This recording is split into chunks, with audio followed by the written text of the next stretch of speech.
Dice mi madre que enero está regalado, que se me acerca pa' sombra y que no los quiere a mi lado, que soy hija de la suerte, que lo mío es natural, que no reparta mi gloria pa' que no me quiera mal. Dice mi madre, tu ocha no es avalao, pero si fueras un hombre tambor fuera consagrado. Moyupa que no te deja caer, que va a la guerra contigo para que puedas vencer. Dice mi madre será fina y del ballet, pero la conga contigo jalándote pa'l bembé, que te regala la risa y un tumbao que tumba, y que por eso los muertos te van a la pa' la rumba.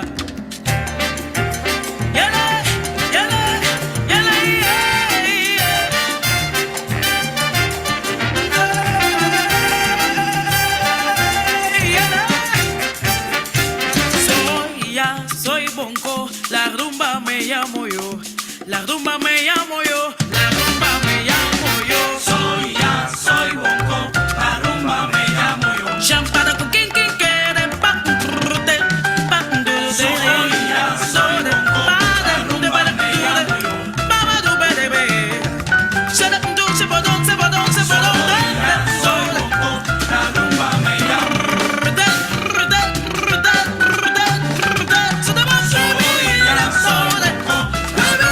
yo.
Well, good evening, everyone, and thank you so much for joining us for this exciting conversation. My name is Josue Perea.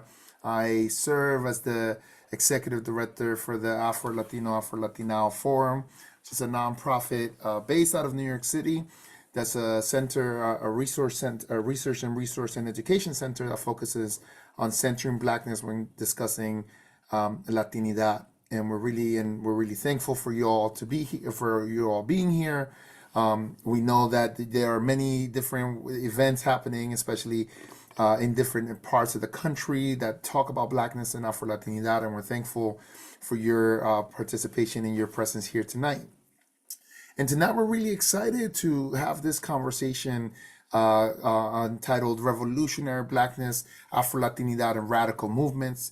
What for us, the reason why this conversation is important is because we said it in when we were promoting this event that it is a crucial moment right now for Black liberation and just revolutionary movements all abroad, right? With the situation that's happening in Gaza, with the situation that's happening in the Sudan, with the situation that's happening in the Congo, in addition to many of the other struggles for social and human rights and social justice throughout the world. It is a really crucial moment for us in order to join our Black liberation struggles, in order so that people understand the way that we have always been radical and continue to be radical, and continue to center Blackness and to really fight for Black liberation, right? And in this country specifically, just the way that we've seen the different Afro-Latino, Afro-Latina, Afro-Latine community move towards moving protests, right? Obviously for Black Lives Matters protests and joining the Blue Movement for Black Lives, but also protests calling for a ceasefire in Gaza, protests for full recognition of what's happening in the Congo, in the Sudan, in Ethiopia, and Eritrea. It's a really important moment, and there are just many key aspects and characters who are people who are Afro-Latine, who have always contributed to the movement, right? We know that Claudia de la Cruz, for example, is a person that's currently running, is an Afro-Latina running for president of this country under a radical agenda, right? Making sure that we put revolutionary perspectives and Black liberation at the forefront, in addition with other causes. So we thought it was a very important conversation to have, and we were really excited to have the panelists that we were able to have for today. So my job is just to thank you all for coming and introduce and welcome you all, and really to introduce my friend and my brother, Joseph Medina, who's gonna be leading and moving us through this conversation along with our esteemed panelists. Joseph Medina serves in many different capacities, but he serves as the Director of Community Initiatives at Virginia Humanities, which is the state's humanities council headquartered at the University of Virginia. In his role, Mr. Medina provides leadership and expertise in broadening and strengthening community partnerships statewide. Joseph leads the Virginia HBCU Scholars Fellowship, the Virginia African American Cultural Resources Task Force, and works across organization to co-design and develop educational content. One of the main things that Joseph has been able to do is helped us at the Afro-Latino Forum to ground some of our work, but also to create an Afro-Latine curriculum where we spoke about Afro-Latinidad in New York City. And part of his work, because of his expertise in working in the K-12 public system, has done that. And Joseph also serves on the board of directors for Cannery Academy Online, chair of the Education Career Training Committee for the Virginia Latino Advisory Board, and is also a visiting scholar at the Center for Minority Serving Institutions in the Graduate School of Education at Rutgers University. So with that, let me introduce Joseph and pass it on to him. Thank you, Josue. And good evening, everybody. We are excited for this conversation that's going to take place right now. We have a host of distinguished guests today, and we all have like really long bios. I don't want to take too much time away from the discussion and reading the many accolades of all of our guest speakers today. So I'm going to share some snippets, if that's okay. And I would encourage you all, if you're not familiar with any of these guests, to please do your homework and look them up. But so first, I'd like to introduce Dr. Johanna Fernandez. She is the author of The Young Lords, A Radical History by UNC Press, a history of the Puerto Rican counterpart of the Black Panther Party. She teaches 20th century U.S. history and the history of social movements. Dr. Fernandez's recent research and litigation has unearthed an arsenal of primary documents now available to scholars and members of the public. Her Freedom of Information law FOIL lawsuit against the NYPD led to the recovery of the lost handshoe files, the largest repository of police surveillance records in the country, namely over 1 million surveillance files of New Yorkers compiled by the NYPD between 1954 and 1972, including those of Malcolm X. She is the editor of Writing on the Wall, Selected Prison Writings of Mumia Abu Jamal, and a host of many other things. She also has appeared on diverse print, radio, and online televised media, including NPR, New York Times, Wall Street Journal, and Democracy Now! Please do some more research on her. She's a phenomenal professor and sister. So thank you and welcome, Dr. Fernandez. Thank you. And absolutely. And thank you for being here. And next, I'll introduce Felipe Luciano. Felipe Luciano is a first-generation Nuyorican born and raised in East Harlem. When he was a teenager, he joined a gang, which eventually led to his incarceration. While incarcerated, Luciano obtained his GED in preparation for better opportunities outside of the institution. Upon release, he attended Queens College, CUNY, and became involved in student activism on campus. Felipe Luciano is perhaps most notably known for being a founding member of the original Last Poets with Gillian Kane and David Nelson. The trio of the New York-based performers emphasized the Black reawakening and were the subject of Herbert Danska's 1970 documentary Ride On. From there, Luciano also co-founded the New York chapter of the Young Lords Party, a Puerto Rican nationalist organization modeled on the Black Panthers, founded a year earlier in Chicago. And since then, Felipe has gone on to a host of many other professions, including being a journalist and the first Puerto Rican news reporter for WNBC TV New York, a major media network in which he earned 2 Emmys for his journalistic contributions. Felipe also obtained his master's degree from Union Theological Seminary and recently published his memoir, Flesh and Spirit, Confessions of a Young Lord by Fordham University Press, of which we'll get into a little bit more in today's conversation. And Josue should be posting a link in the chat to where you can purchase that book as well. So Felipe, Theo, welcome. Thank you very much, Josue. Josue. Thank you very much, Yeshua. No problem. Thank you very much. Yes. I'm happy to see you hosting this. You're doing well, Papa. You're doing well. And you got 2 of my favorite people too. Indeed. And so last but not least, I want to introduce Jamal Joseph.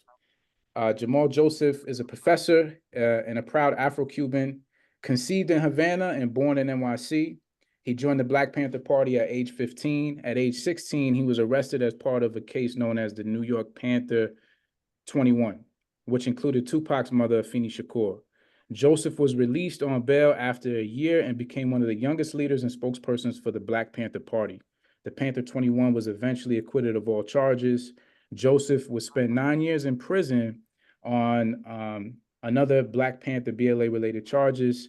However, during his time, he helped build a Black, Latinx, and Rainbow Coalition, graduated with highest honor, summa cum laude, from the University of Kansas, and founded a theater company.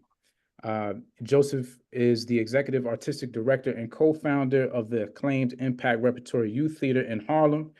He is the author of Panther Baby, a memoir, Tupac Legacy, and co-author of Look for Me in the Whirlwind, and a host of other very distinguished films and publications. And he is also a professor of film at Columbia University. So, Brother Jamal Joseph, welcome. Thank you, brother. Pleasure to be here. Indeed. Thank you. Thank you all for being here. I wanted to sort of skip through those introductions a little bit so we could get into the conversation. So excuse me if I was fumbling on a few words there. But let's start the conversation. And again, I want this to be a very interactive exchange. We hope that the listenership today and those that may be joining us online after this is posted on YouTube are already educated on these very topics of Afro-Latinidad and revolutionary activity.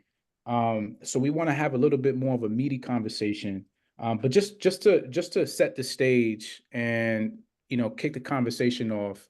Dr. Fernandez, can you please contextualize this Black liberation, radicalism, revolutionary activity, and what that has looked like for Latines, Latinos, Latinas, in the past and present in the United States framework, and I guess essentially, how have Latines shown up in this space throughout history into the present?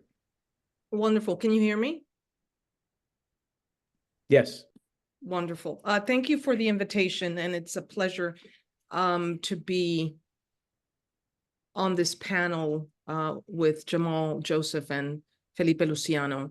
And what I want to do is give some framework for the rich conversation that I imagine they are going to have, because they share a political moment, right? They're part of a generation that brought to fruition some pretty powerful solidarity, some pretty powerful solidarities that we desperately need today. So I think it's important for our listening audience to consider that of the 10 million enslaved people who survived the Middle Passage, and the Middle Passage was that harrowing trip from Africa to the Americas during the transatlantic slave trade. So of those 10 million enslaved people who survived, only approximately 500,000 were settled in the US mainland. The rest were enslaved in the Caribbean and Latin America. I want to give you those statistics again. 10 million enslaved people survived the Middle Passage. Only a small fraction, 500,000, were settled in the US mainland. That means that 9.5 million were enslaved in the Caribbean and Latin America. This means that there are more people of African descent, tremendously more people of African descent in Latin America than in the United States. It also means that people across the Americas, in North America and Latin America, continue to live with the 21st century consequences of slavery and anti-Black racism and Black marginalization from society today. And for the purposes of this conversation, it's important to consider that in Latin America, racism manifested differently than in the US. Race ideology in Latin America was forged in the context of slavery under Spanish rather than British colonial rule. That means that for historically specific reasons, the institution of slavery in Latin America produced a different race ideology than in the United States. And I'm going to talk about that a little more, what that meant. And the Young Lords were important because they theorized and historicized that experience for Latin America. For this reason, that race manifests differently in Latin America, Afro-Latinos in the US have long struggled with their political allegiances, and their racial identity has varied tremendously, even today, not just in the past. So, for example, the Puerto Rican bibliophile Arturo Schomburg, who settled in Harlem in the late 19th century, considered himself a Black man. Others, however, like the socialist writer Jesus Colon, who settled in New York during World War I, saw himself as a Puerto Rican man who happened to be Black. For their part, many Panamanian immigrants who settled in New York in the first part of the 20th century identified primarily as Black in the public square. And the late Pablo Guzman, famous New York reporter and veteran Young Lord, was famously known for his essay titled "Before They Called Me Spick, They Called Me a Nigger." And Felipe Luciano, who joins us today, identifies as Black and Puerto Rican and does not see a contradiction between the two. Jamal Joseph grew up in a Black American environment despite his Afro-Caribbean and Afro-Cuban heritage identifies primarily as Black American. And we know that the Young Lords were pivotal to broadening the conversation about race and Latinos in the 1960s. So the identification of Afro-Latinos is complicated for these reasons, but also by the fact that they belong to an ethnic and linguistic group that, for historically specific reasons, again, having to do with race ideology as it developed under Spanish rule, tends to deny Blackness. For many Latinos, this different conceptualization of racial identity is compounded by their status as migrants.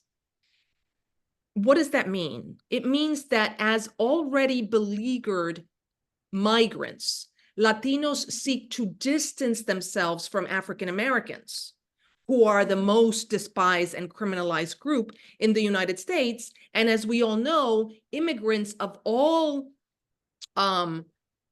races and from all parts of the world learn that as soon as they, drop in the United States, that, we're already beleaguered, we are already discriminated against, we are already scapegoats, and we don't want more trouble, so distance yourself from Black Americans. Despite all of these divisions, however, among people with common experiences of oppression, I mean, Black Americans, Afro-Latinos, and Latinos generally, periods of social struggle break down stubborn ethnic divisions among racially oppressed people and create the basis for solidarity. It's important to consider that at any given moment in history, Latinos and Afro-Latinos can and have been influenced by the dominant political trends in US society. So the Black Lives Matter movement that started way before the killing of George Floyd and Breonna Taylor galvanized Afro-Latinos and Latinos to fight alongside Black Americans.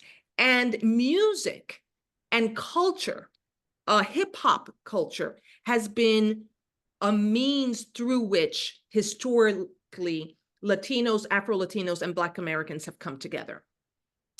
But it's important to note that political leadership exerted by members of the Latino community can have a huge impact on how this issue of race and Latinidad and common cause with Black Americans has succeeded or not in the United States. So I want to turn to the experience of the Young Lords, now the Puerto Rican counterpart of the Black Panther Party. As we know, the Young Lords emerged in the 60s and they're influenced by the Black Power movement. And the organization emerges as a race-conscious, self-proclaimed revolutionary organization that's also anti-capitalist and socialist. And they were determined to exert Black leadership within the Puerto Rican community, whose leaders were, up until the 60s and the rise of the Young Lords, lily white. The organization's Afro-Puerto Rican leadership was influential in this struggle. Its formal leadership body was composed in part of two Black Puerto Ricans, Felipe Luciano and Juan Ortiz, and Pablo Guzman, who was an Afro-Cuban and Puerto Rican radical. But there's also another dimension to the leadership of the Young Lords. It was a multi-racial and ethnic organization. Approximately 30% of its membership was African American or Black American, not Afro-Latino or even Puerto Rican or Latino. So Denise Oliver, the first woman elected to the group's leadership body, was Black American, and her leadership in the organization was pivotal to the organization's analysis of race. The Young Lords stood firm on the problem of anti-Black racism among Latinos. They were influenced by the writings of the revolutionary psychiatrist Frantz Fanon, who wrote about the manifestations of racism in the consciousness and the psyche of the oppressed. They called it colonized mentality. They denounced the use, for example, of widely accepted ideas and language that designated woolly hair as pelo malo, or bad hair, and fine hair as pelo bueno, or good hair. That's the good hair, bad hair dichotomy. And the tendency among Puerto Ricans and other Latinos to deny either their ethnicity as Latino or their Blackness, and even associations with indigeneity. They were hugely influenced by the analysis of Fred Hampton, whose socialist analysis linked the rise of race ideology with slavery and capitalism. And I'm going to end soon. The Young Lords explained the different conception of race ideology that emerged in Puerto Rico and Latin America under Spanish colonial rule, which produced the blanqueamiento movement, the notion that a drop of white blood brings you closer to the white ideal. And this was a strategy deployed by the Spanish because they were demographically overwhelmed in Latin America by Native Americans and the enslaved population. The Young Lords contrasted that experience of race ideology in Latin America connected to, the idea that the notion that the idea that a drop of white blood brings you closer to the white ideal. They contrasted this experience to the one-drop rule in the United States, the notion that a drop of Black blood makes you Black, which is the dominant one here.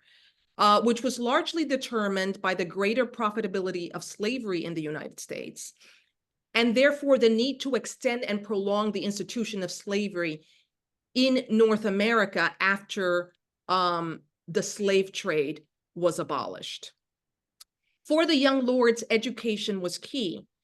And they diffused these ideas and this knowledge and this history through the parties in forums and discussions and through political education classes, and an almost religious commitment to reading. They popularized their analysis through public meetings, through their radio program on WBAI and their newspaper Palante.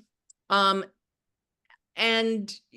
the object was to unlearn the internalized racism of Puerto Ricans and other people from Latin America, but also to understand the roots of that backwardness. I think it's important here to talk about the Chicago Young Lords and the significance of the Chicago Young Lords to this history. The Young Lords emerges in Chicago as a street organization first, before it spreads to New York. And because the Young Lords in Chicago is a street organization, it's less concerned with image and respectability politics.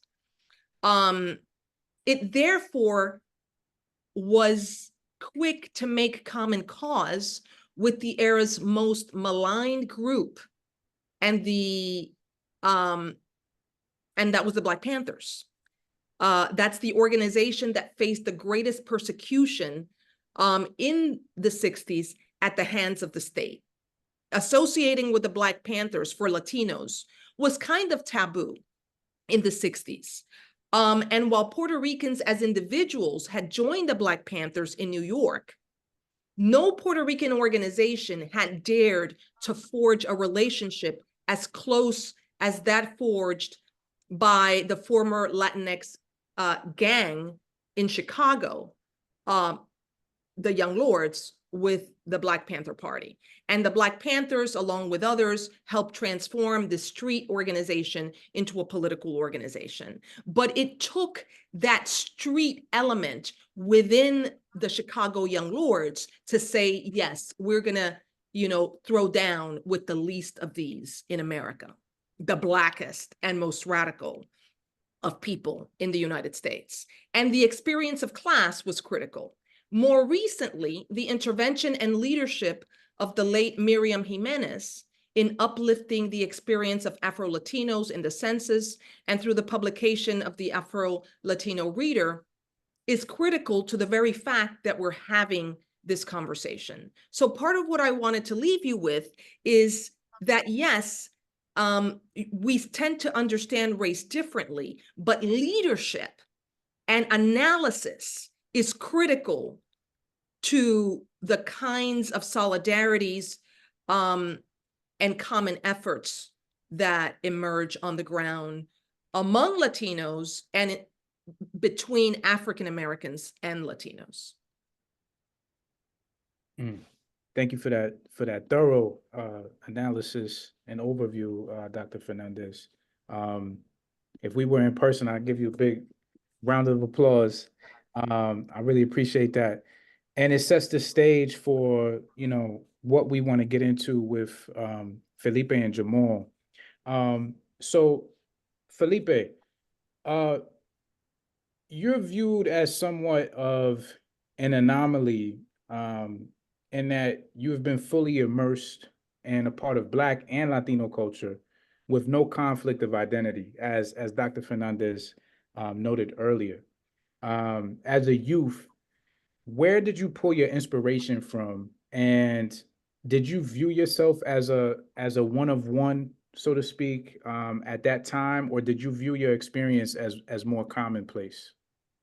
I knew early on that I was one of one.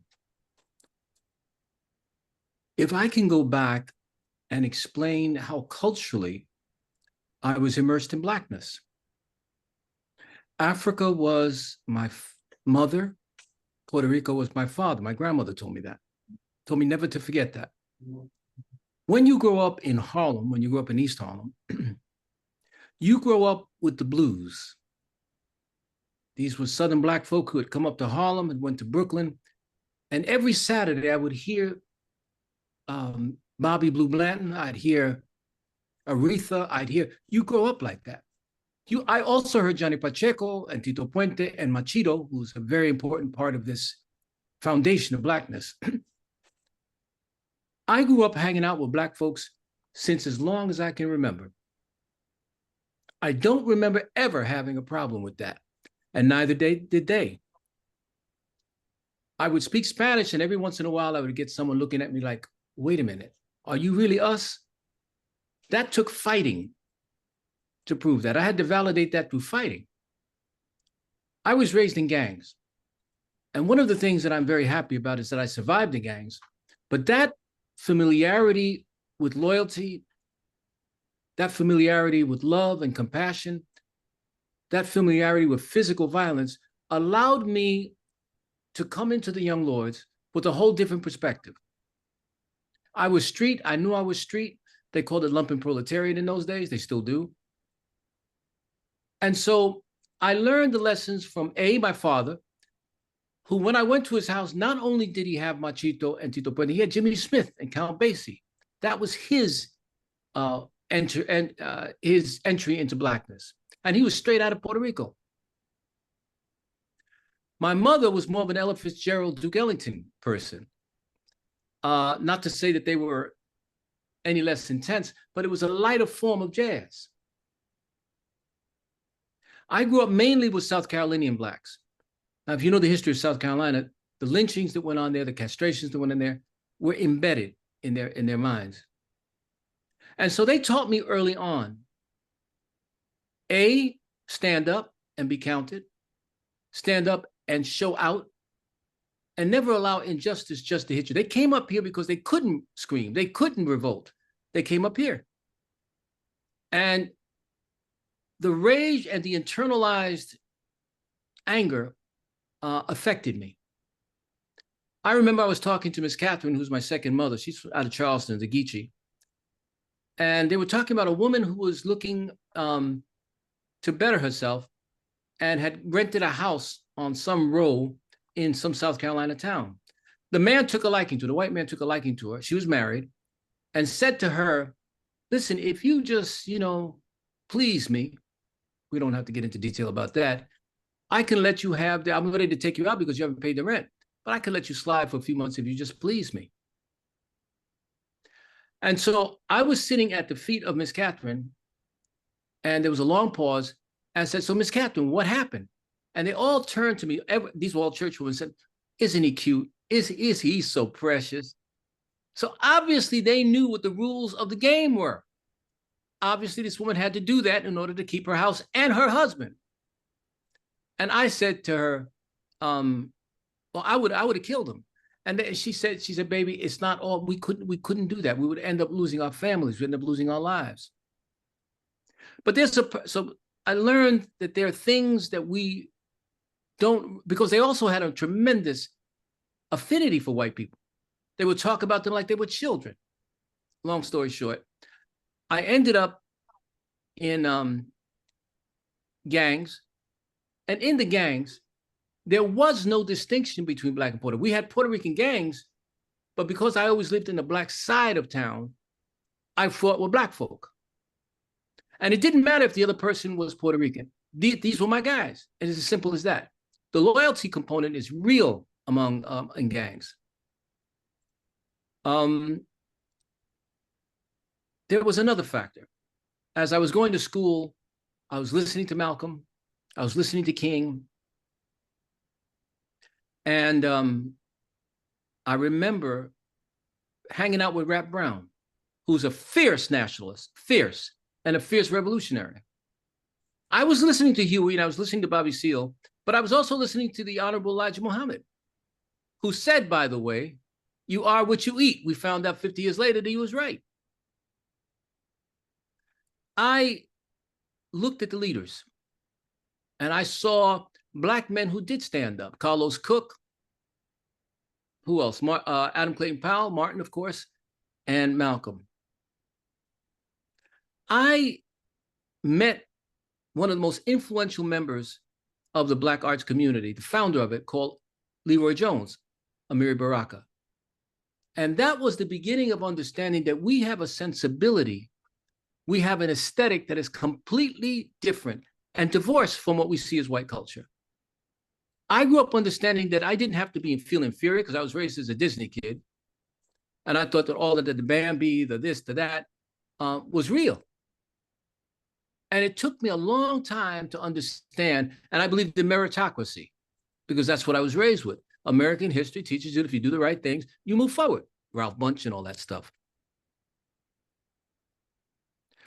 Amiri Baraka told me, you hear differently, you think differently, you spiritualize differently, you pray to God differently. All of these thoughts were ruminating throughout Harlem in the 60s. And it was new for a lot of us, but I drank it up. I loved it. Every night, every day I got up and went to the Last Poets, which was on 125th Street. You would see along the avenue, cultural nationalists, revolutionary nationalists, all arguing on the same 125th Street. It was wonderful. What I'm trying to say is I was immersed in Blackness. And I think that that's the most important element of an Afro-Latino, to have been raised in a cauldron of Blackness, raised in it, and having no contradiction. We didn't have Puerto Rican guys who were standing up. Albizu Campos, I didn't hear about him till much later. But that was it. If I go into a home, a Black home, there's not one scintilla of uncomfortability, not one scintilla. And by the way, I know Black people who feel that way about Puerto Ricans. Jamal is like that. Jamal Joseph can go into a Puerto Rican home without even batting an eye. So it's no big thing. And I love him for that. Johanna Fernandez is like that. If you ask me, what was it that made me come into the Lords, was in a sense guilt, because I was always with Black folk. And one day, a group of Puerto Ricans, I was teaching a course in political science in the East Wing at the time, and Joanna's right. You couldn't be a revolutionary if you weren't reading. You had to read all of the books. In fact, we had a Lords in Training program where you had to read before you became a Lord. Reading was not only for education, it was for enjoyment. I loved reading those books. The Man Who Cried I Am, James Baldwin, Native Son, all of that stuff was important. Now, I have never understood how Puerto Ricans do not understand the essence of bluesness. Amiri Baraka has a book called The Blues People. And I feel we are the blues people. I don't see any distinction between us and Black folk. And I get very annoyed and I fight vehemently against those Black Americans who think that they are the top of the diaspora. They are the top of it. Granted, we have more intellectuals. Granted, we have more publicized people. But you'd be surprised at how many Black people fought in South America to achieve freedom and ended up with societies that were made of free men, the Maroons. It's an incredible thing, in Cuba especially. But Puerto Rico fought. We still have this theory that we did not fight the Spaniards. We fought them. And we hooked up with Black. There were many slave revolts in Puerto Rico. We hooked up with Taino Indians and fought them. The same way the Seminoles hooked up with freed slaves and fought them in Florida. And by the way, the United States Army under Jackson never beat them. In Brazil, it was the same thing. In Cuba, it was the same thing. Had it not been for the Cuban Blacks, Fidel would have never won that revolution. We now have the problem of Haiti, which I think we should include in our countries that have been oppressed. It's the Congo, it's the Sudan, it's all of that, but it's also Haiti, who won a war against the greatest army in the history of the European world, beat them. A shoemaker beat them. And they have still not forgotten it. When we started the Young Lords, it was an easy choice. It was Juan Ortiz, it was Yoruba and me. We were the only Black ones there. And the other guys, Juan Gonzalez and David Perez, never even batted an eye. That was notable. They never even said anything about it. Of course we were Black. And since I came immersed in Blackness, I represented it. I affected change because I represented that Blackness. I believed that we had to fight for independence and self-determination. To this day, my relationship with Black folks in this country, from Bobby Seale to Jamal to Johanna, I am totally immersed in it. I don't even give it a thought. Maybe it was because I went to jail and saw that the meritocracy did not work. I saw Black people getting beaten for nothing. There was a guy named Itchy in the kitchen, who was, we call the first boy, was beaten by a white officer who knew him and had taught him, but because he had grabbed him by the shoulder and Richie turned around and hit him, he beat him almost to death. Well, Itchy then knocked him out with a right cross. And I've never heard such venom coming out of this man's mouth. I thought the guy knew Itchy and was cool with him, beat him almost to death. The next day, I thought they were going to just put him in solitary. They took him out and sent him to the place for the criminally insane and broke every bone in his body. I mean, every bone in his body. That did it for me. So at 16, I already knew what the deal was. I come out, I start with the Last Poets, thanks to Victor Hernandez Cruz, and Guyland Kane, who is as Black as they come, but who is a cultural nationalist. I was moving into revolutionary socialism. It's a whole different ballgame. And because we apply Marxism to evaluate what is really happening here. Is it just race or is it class and race? And I believe it's class and race. Though we must never forget that race is intertwined with class in this country. I'm going to end here and say that the gangs were the ones that got me understanding how close we were. Because you could find, and this is what made it easy for me, there's so many Black men in Harlem, Dapper Dan is one of them, who understands Latin music, which is African music, who understands that Puerto Ricans, Dominicans, and Cubans are part of the diaspora. We're Africans. The fact that the others still are coming along, I don't get mad at them, but I don't accept their criteria for uniqueness. I don't accept it. So we have loads of people like that who are really good at that, who really are good at forging. And by the way, sometimes you have to code shift. For example, if I'm in a Puerto Rican meeting and we start talking in Spanish, I understand it and I can slide into that. But I do not lose my center, the fulcrum of Blackness that I have. What is wonderful about this is that my grandmother used to say, "You are the prettiest nigga I've ever seen in my life." And she said that for 10 years. So I grew up with that. I'm not ugly. I don't have ashy feet. I'm pretty. And it was like that.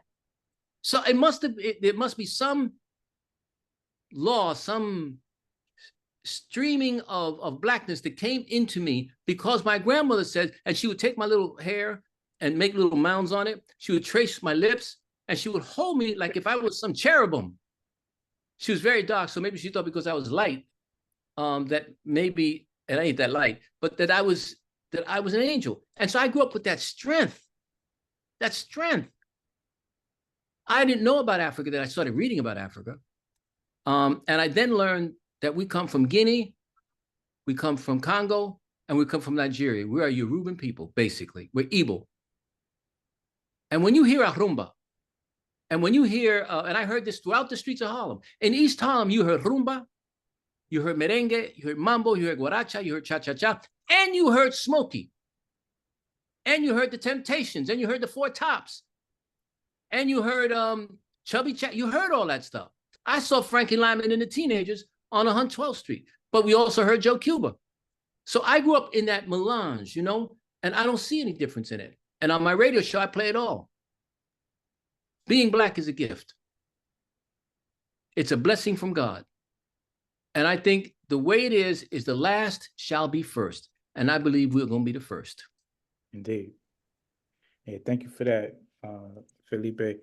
And, you know, I want to say, you know, all of our guests, they're sharing so many personal, intimate details. I feel, I don't want it to feel disingenuous that I had to move from question to question to question because, you know, we're only here for a limited amount of time. So, you know, please, everybody, soak in what's being said. And we're going to open it up for Q&A probably around 7:45 or so. So we got about another 30 minutes with these panelists. But I want to move on to Jamal. You know, Elder Jamal. I feel bad. Like, you know, I respect all of y'all. So I try to use the titles. But Jamal, you've been so embedded in Black culture, you know, to the extent that many folks may not even be aware that you're Latino, you know. And so I wanted to ask, as a youth, did you knowingly associate with Blackness or maybe disassociate from Latinidad or Latino culture? Were these conscious decisions? And again, this is for the listenership, because I think sometimes these are the types of conversations and discussions that we need to have in order to understand more deeply the dynamics between our cultures, right? We know that there's no difference, but from the outside looking in, especially those outside of the New York City context, sometimes they see this as a dichotomy, you know? And so I'm curious about your choices as a youth in your upbringing. And then also, did you see any other Latinos active in the circles that you traveled? So the simple answer to the question is I was just hanging out with the people who raised me. So, you know, as you mentioned, I was conceived in Havana. My mother and my father were grad students at the University of Havana. Both of them pre-med students. They fell in love. Mom gets pregnant and she comes home to Santa Clara and tells my grandmother that she's fallen in love with a guy who, you know, they broke up, he's unavailable, she's pregnant, and she's got to get rid of the baby. And my grandmother, who was Adventista, Seventh-day Adventist, deeply religious, said, "Tell me about the father." And she said, "Well, you know, he's a pre-med student, he's going to become a doctor. He's seeing this other girl, we're breaking it off, he doesn't even know I'm pregnant. And oh, by the way, he's hanging out with these guys, Fidel and Raul Castro." And grandma says a couple of things.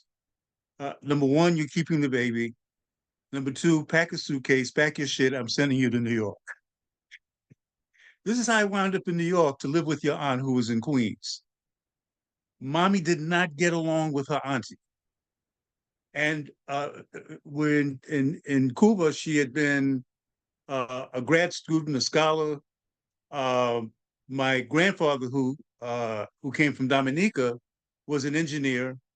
So they had a house and a car and a pool. She grew up speaking fluent, obviously Spanish and fluent French. But in 1952, in New York City, she was a brown-skinned woman who couldn't speak English. And so she put me in foster care for what she thought was just going to be for a couple of years with a Black family uh, who, from the Carolinas, Felipe, from North Kakalaki, whose older siblings and parents had been slaves. And grandpa had been a boxer, a hustler, a merchant marine. Uh, they were Garveyites, and interesting, they were Black Republicans because that's the party that had freed the slaves. And grandpa, who only had a formal education of about fifth or sixth grade, was a scholar. He could have easily had been a Black history professor. And he would sit and talk and poured in knowledge to me that at first that I didn't want to hear, but it's where I first heard the names of uh, Harriet Tubman, Sojourner Truth, Marcus Garvey, Malcolm X, Arturo Schomburg, was listening to this old man pouring in these stories, and about Cuba, by the way. I first heard about the Maroons from this old man. So me growing up between, and then finally my maternal grandmother came to Brooklyn. Mommy would come once a month to see and to drop off some money, and said that when she and learned English and got a graduate degree and was on her way to become a pharmacist, and then and had a couple more, two more children, and then died in childbirth with my baby sister. A month shy of her realizing her dream to be a homeowner, to open a pharmacy and having everybody under one roof. But for now, Chico, which was my nickname, was better in the Bronx, right? The amount of time I spent between those two families is more of a function of my two grandmothers arguing about where I was going to stay, because they both thought I was precious and didn't kind of want me to stay. So growing up was more a function of how I was raised than, a real sense of who I was. I started to get a sense of who I was around 66, 67, as someone who was hungry to read and, read, within the same week, both the autobiography of Malcolm X and Pity Thomas, Down These Mean Streets, right? But also when I would go to visit my, my uncles who had come from Cuba by this time, had been there, we'd be in the house, and as Felipe described it, it would be, the soul music, the platters, with Celia Cruz. And Uncle Ruben, may he rest in peace and power with the ancestor. He was a numbers runner. He'd come in the house and, have money, have food. And this was his greeting whenever he walked in the house. What's up, my Cuban niggas? Right? So that was his greeting, right? Yeah. Whenever he came in. Right? And grandmama says, KD say nigger, what is this for? So so the pull to the struggle and my sense of identity is that I knew that our consciousness as Africans, from this, from my uncles and from Pop Baltimore, from this great man, was dividing and conquering the continent, right? And Malcolm's quote sat deeply with me at 14 years old. I joined the Panthers at 15, where Malcolm says, listen, kittens born in an oven are not biscuits, and you are no less than your legacy. No matter where no matter where you're born, you're African, right? Listen to Mongo Santa Rita, Manguito said, somos africano, right? So that was a clear sense. By the way, I have to share this story. A few weeks ago, I was in LA for the Television Critics Awards that was honoring achievement by BIPOC filmmakers. So awards were given out, and this wasn't a competition. Awards were they had voted, and awards were given out to to Asian writer directors and producers, Black, Latino, I was there accepting an award on behalf of Dear Mama on the Tupac and Afeni docuseries. Edward James Olmos comes out toward the end. Felipe, you're gonna love this. Edward James Olmos comes out toward the end, and he comes out with 4 of his sons, and he says, "I'm here with my sons." He says, and I'll explain that later. And the reason he says I'm going to explain that later is because from complexion they went from light skin all the way to dark skin. Yeah, buddy. He begins his remarks like this. He's getting a Lifetime Achievement Award. And he starts by saying, "Let me make something clear." I'm paraphrasing, but I'm almost quoting because this blew my mind. "I am African." He says, "I want that to be clear." He says, "All the other stuff that you may put are stops on the journey, but I am African." And he goes on about this for about 4 minutes of his speech before he says, "Look, thanks for the work, but we need to be clear on who we are." So I kind of grew up rooted in that. And then, Felipe, as you were talking, I grew up near the Edenwald projects in the Bronx, but on a block where Black, brown, and African folks had managed, whether they were World War II veterans, whether they were civil servants, Mr. Castro, who was Cuban, the Gonzalez family, Dr. Green, who was a physician, the Sambulas, who had come from Africa, all on one block. And what they had in common was they had scraped together enough money to become first-time homeowners. On that block, we all played together. On that block, we were all conscious that we were in this neighborhood that at that time was still had some Irish and still had some Italians, that when we went to PS 21 in Olinville and those other places, those other schools that were in the area, or that when the police stopped us, we were all treated like shit because we weren't white.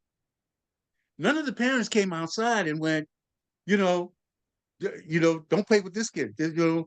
This kid is Puerto Rican. This is, the Sambulas are from Africa. None of that came from the parents.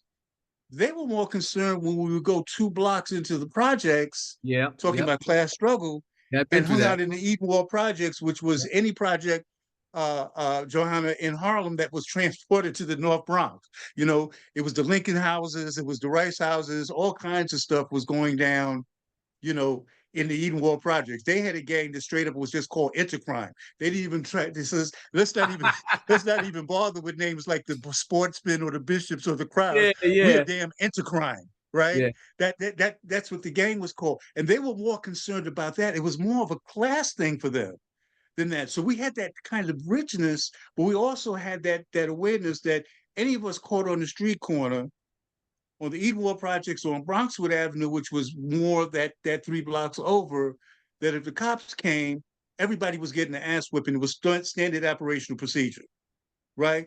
The cops would come, "What's your name? Get the fuck out of here. Take the nightsticks, whip you across your legs, and send you home."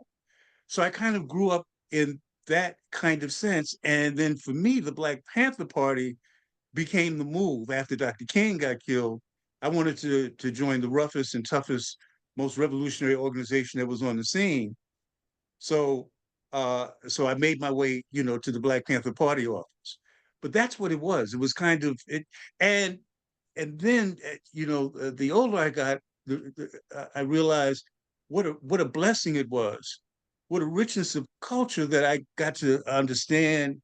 Culture, raised in New York City, Afro-Latino kid, raised between the Bronx and Harlem, by North Carolina parents. I had this Southern upbringing. So I can go down South to this day, or even when I was a kid, I'd go down South. I knew I had the accent, I had the slang, I knew the food. And wherever I would go, they'd go, "Where your people from?" But by the same token, travelers to Brooklyn or, wherever, wherever Cuban folk was at, Puerto Rican folks was like, always kind of felt that warm embrace. So I guess the sense is, as Johanna likes to jokingly say about me, that I was a Cuban on the down low. It was just that I didn't feel a contradiction in identity. I felt like I felt like as this African boy, who early on learned that the whole thing about being lighter skinned and having quote unquote, what people, curly hair, what people might call good hair, was BS, and it was a divide and conquer tactic. So I had race consciousness, but a unifying consciousness. And then when I joined the Black Panther Party, as Johanna talked about with the Young Lords, I realized that it was class and race, that we were divided to that. And then the context of what I'd heard from those parents on that block about just don't hang out with those bad kids in the projects. Like, not that I couldn't date Terry Gonzalez, who lived 3 doors down that I was dating, or then dated Rosalie Sambula. Not that I couldn't hang out with that, but it was more like, we have made it, we're now petty bourgeois. And so be clear, our sights for you is, you're going to be a lawyer. People decided that's what I was going to be. You're going to do that. So it was more that embrace. But the movement made me aware of class and race. And oh, by the way, as Johanna and I talked about a couple of weeks ago, there was Solitaire Fernandez, who was in the Black Panther Party. There was Cisco Torres, Gabe's brother, who was in the Black Panther Party. So there were folks that you could hang out with, speak a little Spanish with, you know what I mean? Could, take me to the spot, man, come to my grandmother's house. We're having a roast con condoles tonight, So it was always kind of that flow for me, right? But I think that unifying concept, that Pan-Africanism that Malcolm talked about, that when we realize our power globally as an African people, and I have many great rides with cab drivers and with Uber drivers whose minds are blown when I identify first as an African man, and how important it is that we identify as who we are, and especially globally what's going on, right? As forces are lining up and forces of dividing and conquer, and we understand what that happened during slavery, divide and conquer in slavery. Keep in mind that during slavery, that a lot of folks that were the overseers in the field, that were the snitches, that were cooperating with the slave masters who were the most brutal and oppressive, were other slaves, right? Made to feel that they could have crumbs for the master's table, that they could inform, that they could divide, that they can conquer. So it may be a little broad, it may be a little vague, you know what I mean? But I think if we begin to talk in those terms and understand globally our power as an African people, but also understand what Malcolm came to understand and what Dr. King came to understand, fairly young. You have to keep in mind Malcolm and Dr. King were killed at 39. Think of where we were, at 39 years old. That it is about that we're battling fascism. And then when we talk about fascism, the three components, Dr. King talks about this in his speech at Riverside Church a year before he was killed. He talks about the three evils of capitalism, of America, being racism, poverty, and war. That's class struggle. That's fascism. And when we unify around that and understand what the real battle is, if we are to survive, and I understand we can put a lot of time, energy, who are we, where we come from, what the labels are. We are at war for our lives, brothers and sisters, right? And at the time that you realize that and really speak that, this is when Malcolm was killed. This is when Dr. King was killed. This was Fred Hampton, who is, the most articulate on this point and the most brilliant organizer around this point. That Rainbow Coalition that Yes, Jesse sir. Jackson co-opted, but that Fred created, is the most powerful, unifying, organizing force that we have, and to understand that we are in a battle for our lives. So let's cut to those strategies that we can talk about how to survive, right? How humanity survives, and how Black and Brown folks were and remain the vanguard of the revolution. Amen. Amen. Indeed, indeed, indeed. Listen, powerful, powerful. We have maybe about 10 minutes left, and I'm getting reminders from folks that are keeping time.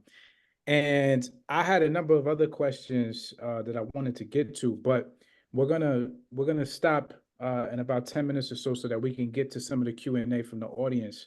And so I guess I'll try to synthesize the few remaining questions that I did have and open it up to each of you to sort of chime in if you will, being mindful of time, of course. But as we talk about this revolutionary space, you know, a lot of times it's looked at in hindsight, right? Because we had this unifying struggle, which we still do, but I guess maybe it's less overt now in the 21st century than maybe it was in the era that you all were you know, grew up in. And so my question is, I guess to that vein, what should we as Black and brown folks be fighting against now? And I know you alluded to it there, Jamal. In fact, said it very plainly. But what should young revolutionaries, Black and brown, be focusing their efforts and energy on? We know that there's still a large divide and conquer mentality that permeates through our society right now. And I say that on both sides. There is anti-Blackness within Latinidad, and there's also anti-Latino-ness within Black American culture that needs to be addressed as well, to where there's this, and Felipe noted to it about this, maybe this hierarchy complex, you know, of, well, you know, we're more Black or this or that. How do we, in a sense, you know, navigate through all of this? What should we be focusing our efforts on is what I'm getting at. Please, any of you. Felipe, you're muted. Yeah, let me give you an example. When I first saw Johanna Fernandez, I fell in love. I said, my God, a Black woman, a Latina who's conscious? I couldn't believe it because I hadn't seen it. I hadn't seen it to that level. She's a doctor at Baruch College. It was just amazing to me. And it just assured me that we need to develop more Johannas. We need to develop more Jamals. And the way to do that is to force yourself to be brave and courageous and enter a new era. New York is the only place where there's the semblance of Black and Puerto Rican unity. It's there. You get it more than any. I've been to LA, I've been to Chicago, I've been to, which is the most segregated city in the world. I've been to Denver. You never see the kind of unity and camaraderie that you see in New York City, particularly Harlem. Remember that it was in 1945 in Harlem that Chano Pozo, the great Cuban conga player, met Dizzy Gillespie. Dizzy said he was never the same after that. What we need to do is force new relationships on ourselves. Be adventurous. The church is probably the most segregated place in America. It's true. So we need to start visiting Black churches. Latinos have to visit Black churches. Black folks have to visit Latino churches, all the evangelical churches, and sit there and see people get the Holy Ghost and understand what it's about. The moment you feel the culture, it's not only intellect, there's a soulful aspect to this. And when you sit next to a Puerto Rican lady who's getting the Holy Spirit, you begin to understand what Africa is really about, because there's no difference between Santeria and Pentecostalism. It's the same thing. They all speak in tongues. They all have prophecy. Now, if you say that to them, you're gonna get hurt, because they believe that Santeria is a demon religion. But the moment you get beyond that, the moment you begin to meet the Jamals, meet the Johannas, you begin to see, man, I love these people. I like them. I like being around them. What's most important? Friendship.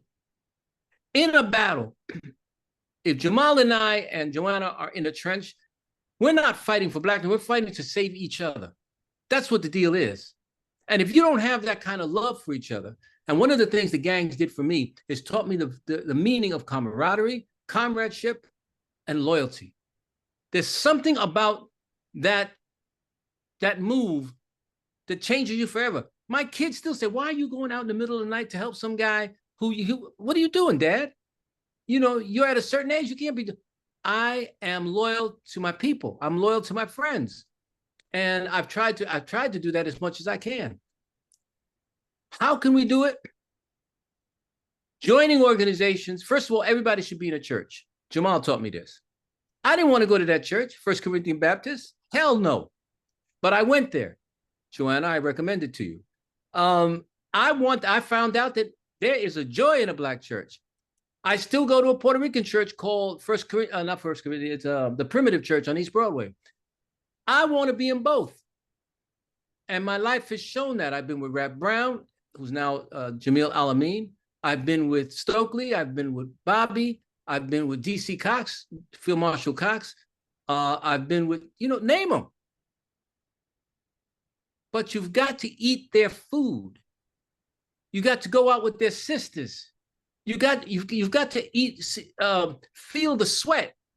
You cannot talk about intellectual unity if you're not feeling the smell. If you go into a home and you don't see those homes of pork fat, beef fat, and chicken fat on the stove, you don't understand what I'm saying. If you don't hear, when you hear James Brown, people think, well, he's crazy. He's talking, you can't even understand his stuff. I saw a documentary of James Brown that was incredible. It was on A&E. The man is Congolese. There's no doubt about it. He is incredible, but he's a black man. When you hear Art Blakey and the Jazz Messages, when you hear Miles Davis from East St. Louis, when you hear the Honorable Elijah Muhammad, it took me a long time to understand that I was also influenced by the Muslims. Let me tell you something. In the 50s, there were no sharper men, no more militant men than the Muslims. NOI was it, Nation of Islam. And the Fruit of Islam, FOI, were even tougher. So I learned that you can be black and hit back. That became, the Panthers then took that to another level. But I believe, and came from South Carolina, sometimes the greatest form, sometimes injustice, taken too much is ridiculous. Sometimes the best answer to injustice is a punch in the face. Now, one of the problems with us and black people used to get mad at Puerto Ricans for this, is we would lay back and not do anything when stuff was happening. They learned that it didn't make any sense going to jail for 25 to 30 years. We still have a problem with inflicting the same kind of violence on white folks that they inflict on us. And they're scared of that. They're terrified of that. That's what's happening. I believe that in the end, when they say Jews will not replace us, they're talking about us. And now they're more afraid, because all these immigrants coming in, that the Spanish language being spoken is going to jam them up. It's become truly an integrated country. It truly is the universe that we said it was going to be. The way to do it, read. I have not found someone who can explain these details. Johanna does it brilliantly. You must read. That's number one. Number two, you must go to school and you don't have to stay in school, but you got to go there and involve yourself by osmosis in the field of academia. When you talk to professors and you begin to argue with professors, I used to argue with Jewish American professors about violence. They say, look, we did it the old-fashioned way. We got educated. I said, but you fought for Israel, didn't you? You blew up the King David Hotel. You fought for that. Freedom doesn't come because you wish it. It comes because you fight for it. Now, I'm not suggesting people go out there and blow people up. No. There's a time to organize. And it's going to take time, but it's time to organize and convince people of the righteousness of your ways. But we cannot stand back anymore. And the kids are doing it on the streets violently because we haven't taught them anything. Imagine if all of those ex-cons came out of jail and we were able to form organizations with those guys, with the energy those men and women have.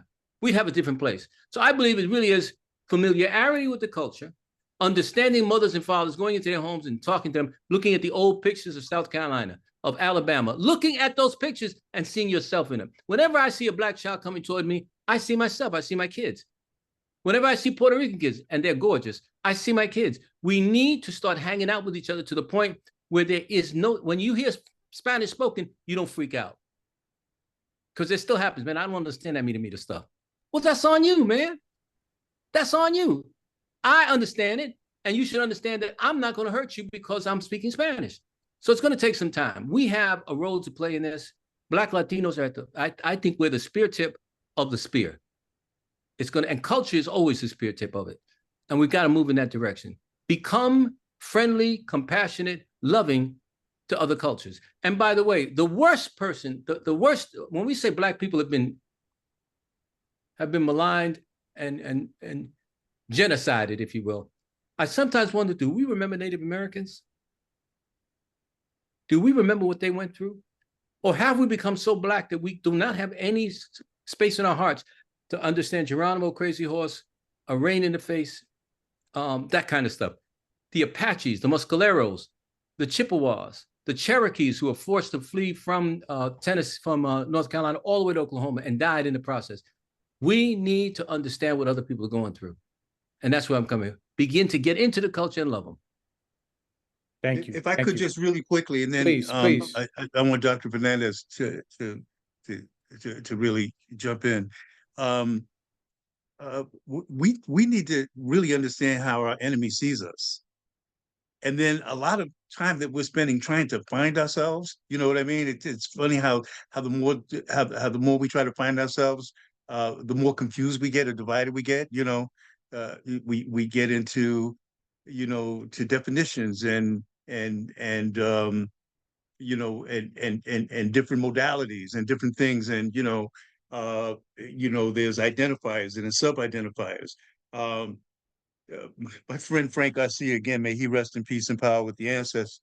Frank was from the street, somehow avoided going to jail and became a probation officer and retired. Don't ask me how it happened, because Frank was a hell of a guy in the street. But Frank tells this story how he was down south and he had his father's Cadillac, and he's in Mississippi and he starts to get some gas. And he he's talking to the gas attendant and he says, where's the bathroom? And the cracker says, the bathroom for niggers is around back. And Frank's driving the caddy. He's from New York. He's slick. He's gonna press him. He says, excuse me, sir, I'm from New York, soy Puerto Riqueño. And the cracker spits him to back out and he says, boy, I don't care what kind of nigger you is. The bathroom for niggers is around back. The context of that is that that's how they see us. And Trump has been a clarion call for all kinds of hatred and racism and meaning that that's been devoid of poor white folks, lumpen proletarian white folks. And let's keep in mind, on any given day, that there are more white folks eating the government cheese and on welfare than black folks. And that's, again, part of when you're doing anti-fascism organizing. The scary thing, and why Fred Hampton was killed, is like make them realize that this is about class struggle. But now, one of the tenets of fascism is that you have a national enemy. In this case, it's us, right? All people, all diverse folks and immigrants. And then you call for them to arm. They're armed to the teeth. We're not. And that hatred says, this is who you attack. If we began to understand in these basic terms, then ideologically, and in other ways, Felipe, the unity that was in the Black and Latino martial arts community in the 60s. Trained together, went to each other's dojos, knew that we were preparing for war. Our survival is at stake. If there's one thing, and I learned in the Speakers Bureau of the Black Panther Party, make the statement, make it again, and make it so that people take away from that. We are in a battle for our lives. It is beyond identity, right? That's a beginning spot for us in terms of understanding the urgency of who we are and why we need to have revolutionary love for each other, but what we are up against. And if we can make people understand why we have to be in the room together, no matter how we identify, no matter what we think the differences are, this is what we have in common. We are all catching hell. And we can expand what Malcolm used to say when he was speaking to the Black community. Not catching hell because you're Christian or Muslim, because you're Republican or Democrat. All of us are catching hell for the same reason. Expand that to understand that and break it down. I think we have to start, when we go into the communities, we've got to break it down to as simple as truth, right? For the Black Panther Party, it was feeding kids in the morning. It was the breakfast program. The Lord started to do that. For the Lords, it was the garbage offensive, in terms of making people understand that. For the Lords and the Panthers together, was Lincoln Hospital, was free health care.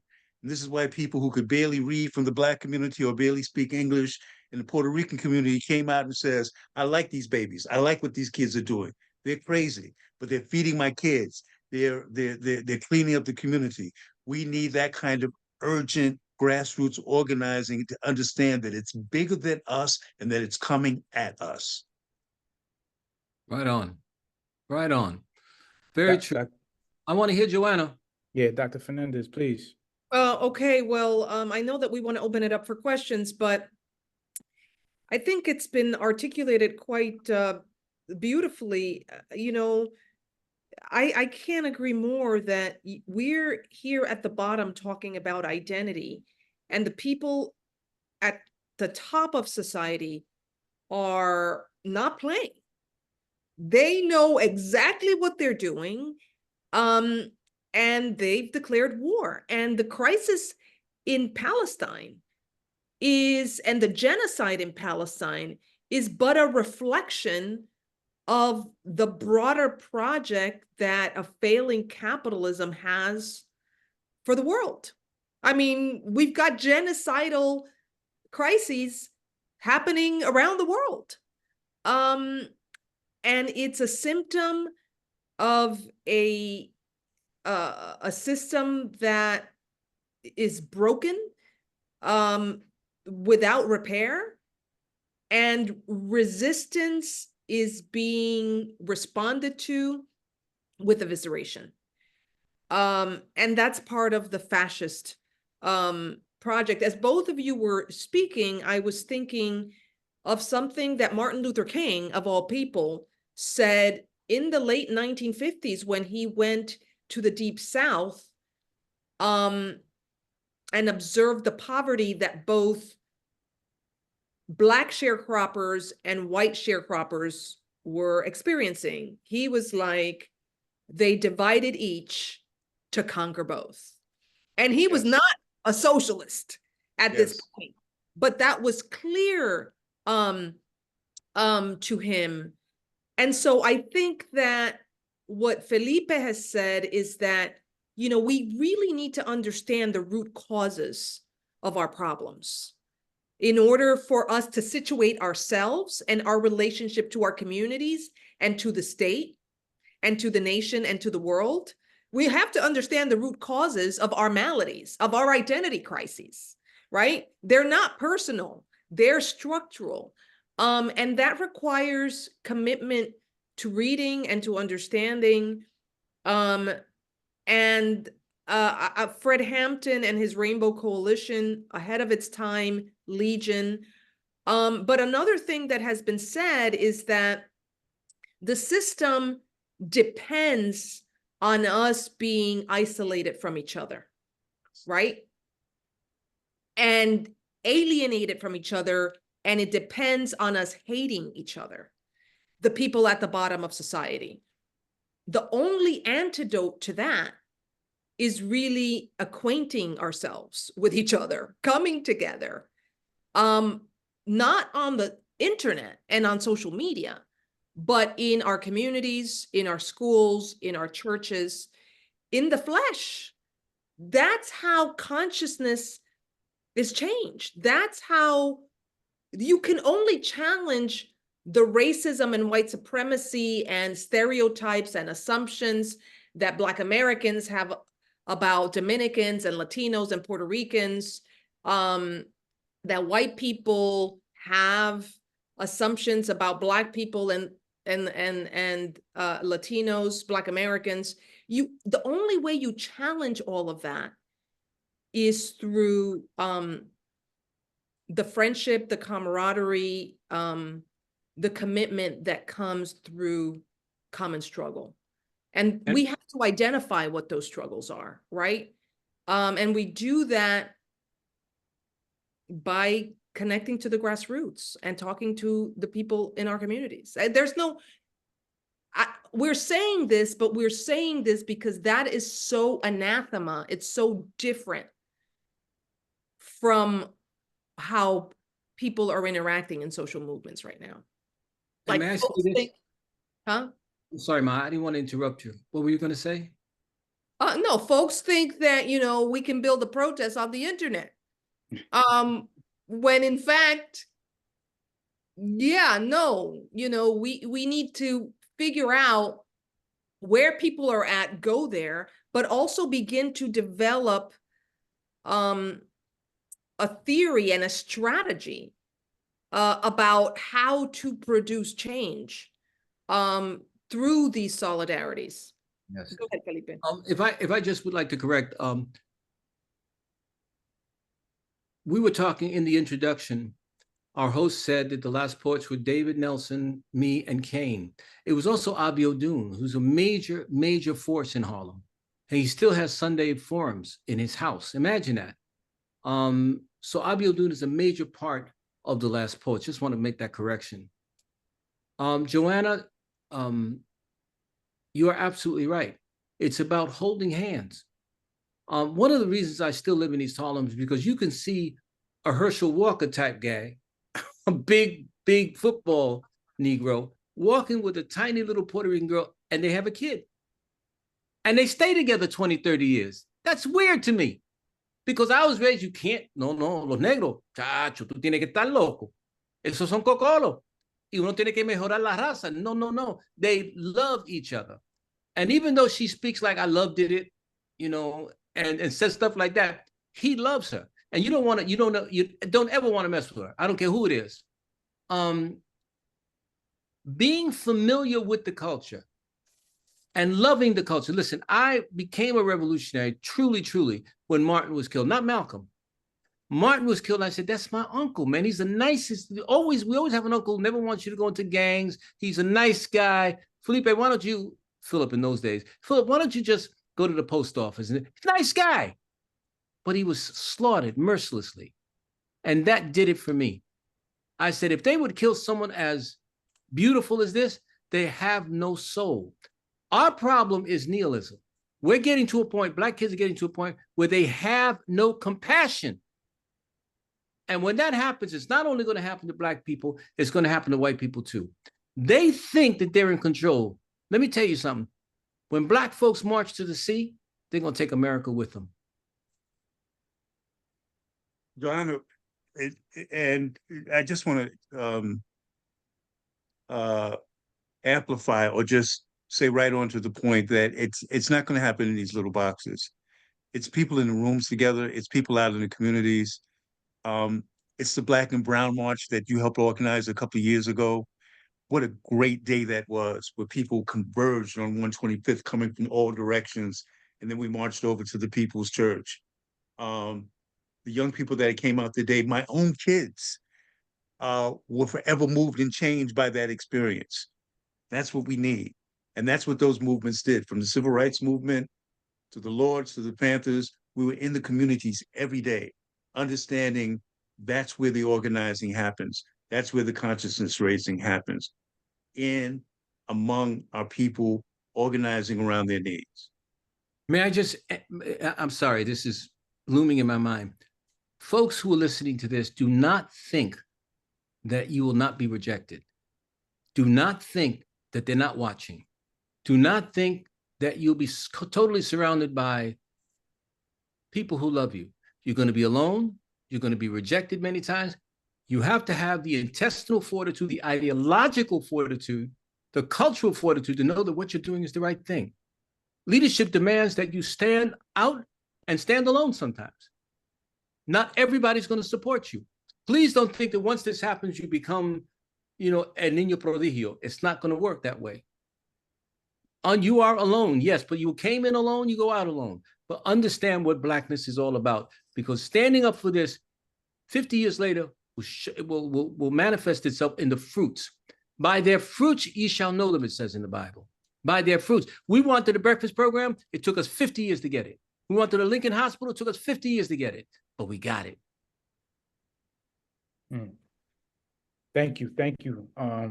To all of our panelists, it's been, profound responses to these questions, and definitely something to take a moment and, think about and to mull over. I wanted to also mention again, Flesh and Spirit, Confessions of a Young Lord by Felipe Luciano, in stores now. We posted the link several times throughout the discussion. So please go and support that memoir.